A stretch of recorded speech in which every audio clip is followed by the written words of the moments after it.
जय श्री कृष्ण। आज हम भगवत गीता के तीसरे अध्याय का दूसरे श्लोक पे चर्चा करेंगे।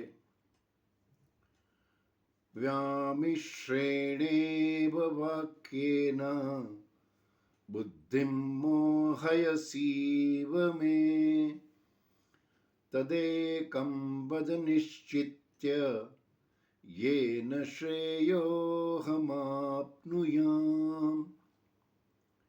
व्यामिश्रेण इव वाक्येन बुद्धिं मोहयसि इव मे तद एकं वद निश्चित्य येन श्रेयः अहम आप्नुयाम। कल जैसे मैंने बताया था कि भगवान ने जो भी उपदेश दिए हैं वो प्रसंग और पात्रता के अनुसार दिए हैं। जैसे हर पेरेंट्स ये चाहते हैं कि उनका बेटा डॉक्टर, इंजीनियर वगैरह वगैरह बने, तो शिक्षा प्रारंभ करते ही उसको इंजीनियरिंग या मेडिकल में एडमिशन नहीं दिला सकते हैं। उसको पहले प्राइमरी में पढ़ाना पड़ेगा, फिर मिडिल, फिर हायर सेकेंडरी, उसके बाद जाएगा। तो ये सब स्टेज है ये।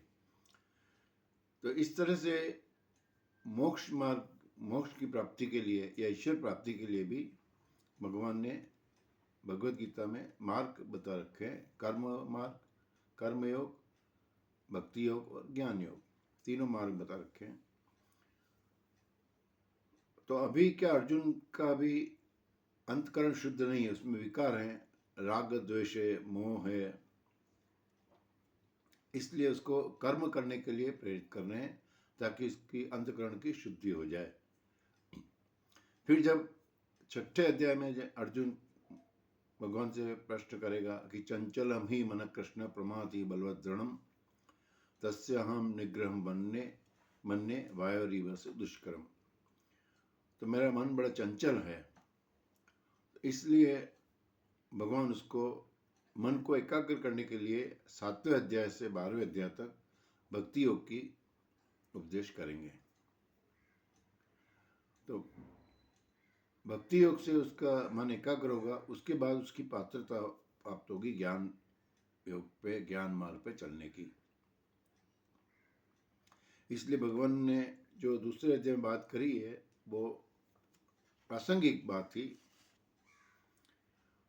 तो अर्जुन जो है पहले श्लोक में उसने पूछा, अब दूसरे श्लोक में उनसे निवेदन कर रहा है और स्पष्ट कर रहा है अपने प्रश्नों को कि व्यामी श्रेण इव वाक्य न, आप मिले जुले से वचनों से, वाक्य मतलब वचन, मिले जुले से मतलब मिश्रित वाक्यों से, मैं बुद्धि मोहसी इव, मेरी बुद्धि को मोहित,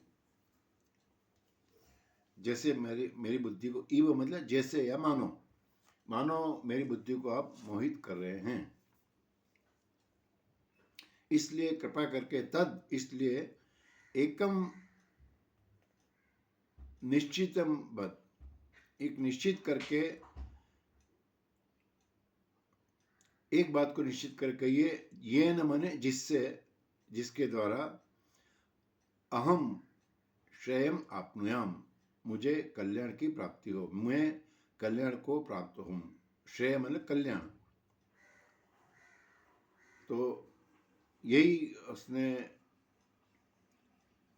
दूसरे अध्याय में 7वें श्लोक में भी उसने, अर्जुन ने यही बात कही थी कि कार्पण्य दोषोपहत स्वभाव पृच्छामि त्वाम धर्म सम्मूढ़ चेता यश्रेयम शान निश्चितम ब्रूहि तन्मे शिष्यते हम शादी माम प्रपन्नम।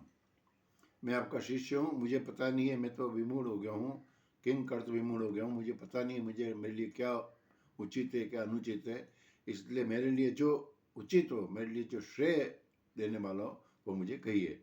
तो यहाँ पर वही बात उसको रिपीट कर रहा है कि आप मुझे जो मेरे कल्याणकारी हो मुझे बताइए कि मुझे कर्म योग करना चाहिए या ज्ञान मार्ग पर चलना चाहिए।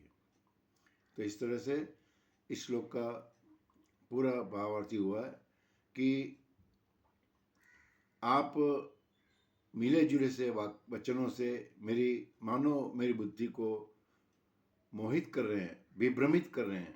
इसलिए उस एक बात को निश्चित करके कहिए जिससे ये न श्रेयम अहम आपनुयाम, मुझे या मैं कल्याण को प्राप्त हो जाऊं, मेरा कल्याण हो जाए।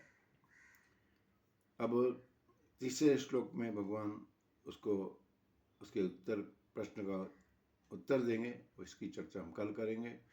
जय श्री कृष्ण।